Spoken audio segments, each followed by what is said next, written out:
নমস্কার বন্ধুরা, food point of দীপিকায় আপনাদের সকলকে স্বাগত। আমার আজকের রেসিপি ধোসা। চাল ডাল ভেজানোর ঝামেলা ছাড়াই ইনস্ট্যান্ট ধোসা কিভাবে বানিয়ে নেবেন সেটাই আমি আজকে আপনাদের সাথে শেয়ার করব। চলুন তাহলে রেসিপিটা শুরু করা যাক। ধোসা বানানোর জন্য এখানে আমি 200 গ্রাম পরিমাণ সুজি নিয়ে নিয়েছি। এটা মেজারিং কাপের প্রায় 1 কাপ। এইবার মিক্সির ঢাকনাটা বন্ধ করে একটু গুঁড়ো করে নেব। একটু দেখিয়ে দিই গুঁড়োটা কীরকম হয়েছে। সুজির গুঁড়ো কিন্তু একদম মিহি হবে না, একটু দানা দানা ভাব থাকবে, সেইভাবেই আমি গুঁড়োটা করে নিয়েছি। এইবার সুজিটাকে একটা মিক্সিং বোলের মধ্যে নিয়ে নিচ্ছি। এরপর নিয়ে নিচ্ছি 1 টেবিল চামচ ভর্তি করে আটা। এই আটাটা দিলে ধোসার টেক্সচারটা কিন্তু খুব ভালো হবে। এরপর নিয়ে নিচ্ছি 1 টেবিল চামচ ভর্তি করে বেসন। এখানে মটর ডালের বেসন নিয়েছি। এই বেসনটা দিলে কিন্তু ধোসার কালারটা খুব ভালো আসবে। সমস্ত শুকনো উপকরণগুলো প্রথমে ভালো করে মিশিয়ে নিয়ে দিয়ে দিচ্ছি হাফ কাপ পরিমাণ টক দই। যে কাপ মেপে আমি সুজি নিয়েছিলাম সেই কাপেরই হাফ কাপ দিয়ে দিলাম টক দই। এবার হাফ কাপ জল বাটিটা ধুয়ে দিয়ে দিলাম। এইবার সমস্ত কিছু একটা হ্যান্ড হুইস্কের সাহায্যে ভালো করে মিশিয়ে নেব। এখানে জলের আরও কিছুটা প্রয়োজন, তাই আরও হাফ কাপ পরিমাণ জল আমি অ্যাড করে দিলাম। এখন আর বেশি জল দেব না, এইটুকু জল দিয়েই ভালো করে এটাকে মেখে রেখে দেব। কারণ এতে কিন্তু জলের পরিমাণটা খুবই ইম্পর্টেন্ট, তাই ব্যাটার কিন্তু খুব পাতলা হলে একদমই হবে না, তাই অল্প করে জল দিয়ে এখন এটাকে আমি রেস্টে রেখে দেব 15 মিনিটের জন্য। ততক্ষণে আমি চাটনিটা বানিয়ে নেব। তার জন্য এখানে নিয়ে নিয়েছি 2 টেবিল চামচ পরিমাণ রোস্টেড চীনাবাদাম আর নিয়ে নিয়েছি 1 টেবিল চামচ পরিমাণে রোস্টেড ছোলা। এইবার দিয়ে দিচ্ছি 1 ইঞ্চি পরিমাণ আদা ছোট টুকরো করে কেটে নিয়েছি, আর ঝালের জন্য দিয়ে দিচ্ছি 4টে কাঁচা লঙ্কা। এইবার 2টো কারি পাতার ব্রাঞ্চ নিয়ে নিয়েছি, সেটাকে একটু এইভাবে দিয়ে দিলাম। আরও একটা নিয়ে নিয়েছি, একই সাথে দিয়ে দিলাম। প্রথমে শুকনো উপকরণগুলোকে একটু ঘুরিয়ে নেব। শুকনো উপকরণগুলো দেখুন খুব ভালো করে আমি এটাকে ব্লেন্ড করে নিয়েছি। এইবার এর মধ্যে অ্যাড করে দেব নারকেল। এখানে আমি একটা ছোট নারকেলের হাফটা দিয়ে দিয়েছি। দিয়ে দিলাম কিছুটা পরিমাণ ধনেপাতা। নারকেলের চাটনিতে ধনেপাতা কারি পাতা ব্যবহার করলে এর ফ্লেভারটা কিন্তু ভীষণই সুন্দর আসে। একটা লেবুর অর্ধেকটা এইভাবে চেপে রসটা বের করে দিয়ে দিচ্ছি। লেবু না থাকলে সেক্ষেত্রে আপনারা তেঁতুলের ব্যবহারও করতে পারেন, আবার টক দইয়ের ব্যবহারও করা যেতে পারে, যে কোনো একটা দিলেই হবে। এইবার যে বাটি মেপে আমি নারকেলটা নিয়েছি সেই 1 বাটি পরিমাণ ভর্তি করে দিয়ে দিলাম জল। দিয়ে দেব স্বাদ অনুযায়ী লবণ। লবণের পরিমাণটা একটু বুঝে দিতে হবে। আর দিয়ে দিচ্ছি 1 টেবিল চামচের 4 ভাগের 1 ভাগ চিনি। এতে করে খুব সুন্দর একটা টক মিষ্টির ব্যালেন্সটা আসবে।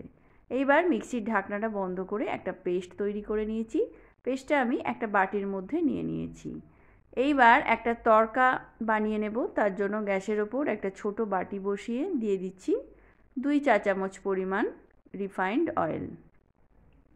তেলটা ভালোভাবে গরম হয়ে গেলে দিয়ে দিচ্ছি হাফ চামচ পরিমাণ কালো সর্ষে, দিয়ে দিচ্ছি হাফ চামচ পরিমাণ বিউলির ডাল, আর হাফ চামচ পরিমাণ দিয়ে দিচ্ছি ছোলার ডাল।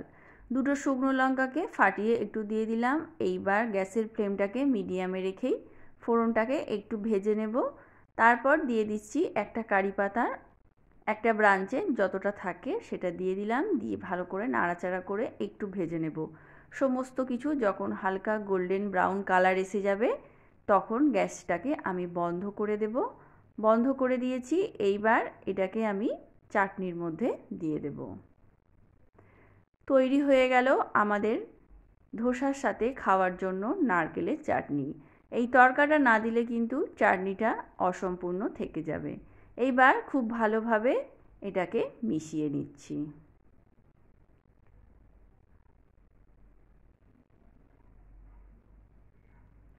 অপর দিকে যে সুজির ব্যাটারটা আমি 15 মিনিট রেস্টে রেখেছিলাম সেটা 15 মিনিট হয়ে গেছে। এইবার ঢাকাটা খুলে দেখে নেব। এটা কিন্তু অনেকটাই ঘন হয়ে গেছে। এর মধ্যে কিছুটা জল আমি অ্যাড করে দেব। প্রথমে আমি এখানে 1 টেবিল চামচ মতো জল দিয়ে দিলাম, ভালো করে মিশিয়ে নেব। আরও 1 টেবিল চামচ মতো জল আরও অ্যাড করে দিলাম। এইবার ভালো করে মিশিয়ে নেব। মেশানো হয়ে গেলে একটু দেখিয়ে দিই এর থিকনেসটা কীরকম হয়েছে। দেখুন এইভাবে হাতায় করে ঢাললে কিন্তু খুব স্মুথলি এটা হাতা থেকে পড়ে যাচ্ছে, আটকে আটকে কিন্তু পড়ছে না। তার মানে আমাদের ব্যাটার কিন্তু একদম রেডি হয়ে গেছে। এইবার সব শেষে এর মধ্যে অ্যাড করে দেব স্বাদ অনুযায়ী লবণ। লবণটা দিয়ে দিলাম। এইবার দিয়ে দিচ্ছি বড় চামচে 4 ভাগের 1 ভাগ বেকিং সোডা। এইবার সমস্ত কিছু ভালো করে একবার মিশিয়ে নেব। ইনস্ট্যান্ট ধোসা বানাতে গেলে কিন্তু টক দই আর বেকিং সোডাটা অবশ্যই করে দিতে হবে। খুব ভালো করে মিশিয়ে নিয়েছি। এইবার হাতা দিয়ে একটু দেখিয়ে দিচ্ছি ধোসার ব্যাটার একদম রেডি হয়ে গেছে। অপর দিকে আমি গ্যাসের ওপর একটা ফ্রাইং প্যান বসিয়ে দিয়েছি। ফ্রাইং প্যানটা গরম হয়ে গেলে দিয়ে দিচ্ছি খুব সামান্য পরিমাণে সাদা তেল। এইবার একটা কাপড় নিয়ে খুব ভালো করে ফ্রাইং প্যানটার চারিদিকে তেলটাকে এইভাবে স্প্রেড করে দিচ্ছি। খুব ভালোভাবে তেলটা স্প্রেড করার পর কড়াইটা এইভাবে যখন গরম হয়ে যাবে তখন এইভাবে জলের ছিটে দিয়ে আমি এটাকে ঠান্ডা করে নেব। ঠান্ডা অবশ্যই করে নিতে হবে, তাহলেই কিন্তু খুব ভালোভাবে ধোসাটাকে এইভাবে স্প্রেড করা যাবে। এইবার আস্তে আস্তে হাতার পিছন দিয়ে এইভাবে ঘুরিয়ে ঘুরিয়ে দিয়ে দেব। তাওয়া যদি গরম থাকে তাহলে কিন্তু এই ধোসার ব্যাটার হাতার পিছনে উঠে চলে আসবে। খুব ভালো করে স্প্রেড করে দিয়েছি। এইবার মিডিয়াম ফ্লেমে এটাকে হতে দেব। ওপরের কালারটা যখন এই রকম শুকনো হয়ে যাবে তখন ওপর থেকে দিয়ে দিলাম কিছুটা পরিমাণ সাদা তেল। সাদা তেলটা দিয়ে একটু খুন্তি দিয়ে এইভাবে স্প্রেড করে দিচ্ছি।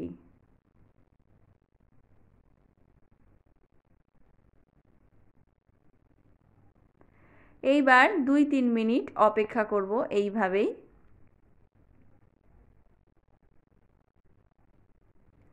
তলার কালারটা যখন এই রকম সুন্দর চলে আসবে তখনই এটাকে আস্তে আস্তে করে এইভাবে রোল করে তুলে নেব। এটা কিন্তু গরম অবস্থাতেই করতে হবে। এরপর ঠান্ডা হয়ে গেলে কিন্তু এই রোলটা আর করা যাবে না। তৈরি হয়ে গেল আমাদের ইনস্ট্যান্ট মুচমুচে ধোসা। ঠিক একইভাবে আরও একটা আমি করে দেখিয়ে দিচ্ছি। সেকেন্ড টাইম আর কিন্তু তেল দেওয়ার প্রয়োজন নেই। ভালো করে মুছে নিয়ে ওপর থেকে জলের ছিটে দিয়ে চাটুটাকে একটু ঠান্ডা করে নেব। তারপর এটাকেও ভালো করে কাপড় দিয়ে মুছে নেব। মোছা হয়ে গেলে 1 হাতা ব্যাটার দিয়ে ঠিক একইভাবে আস্তে আস্তে ঘুরিয়ে ঘুরিয়ে ব্যাটারটাকে স্প্রেড করে দেব। তো বন্ধুরা দেখতেই পেলেন কতটা সহজভাবে রেসিপিটা বানিয়ে নিলাম। আপনারাও এইভাবে একবার বাড়িতে বানিয়ে দেখতে পারেন।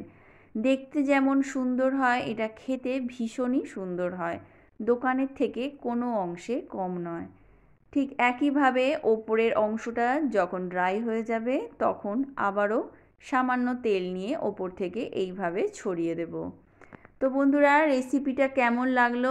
ভালো লাগলে একটা লাইক, শেয়ার ও কমেন্ট করে দেবেন। আর আমার চ্যানেলে নতুন বন্ধু হয়ে থাকলে চ্যানেলটা সাবস্ক্রাইব করার অনুরোধ রইল। পাশে থাকা বেল আইকনটা প্রেস করে দেবেন যাতে করে আমি চ্যানেলে নতুন কোনো ভিডিও দিলে তার আপডেট আপনি পেতে পারেন। তো আরও একটা ধোসা আমি এইভাবে বানিয়ে নিলাম। এইবার দেখিয়ে দেব এটা কতটা মুচমুচে হয়েছে। সমস্ত ধোসাগুলো আমার বানানো হয়ে গেছে। এইবার দেখিয়ে দিই। আওয়াজ শুনে নিশ্চয়ই বুঝতে পারছেন এটা কতটা মুচমুচে তৈরি হয়েছে। তো আজকের মতো এ পর্যন্তই। ততক্ষণের জন্য নমস্কার।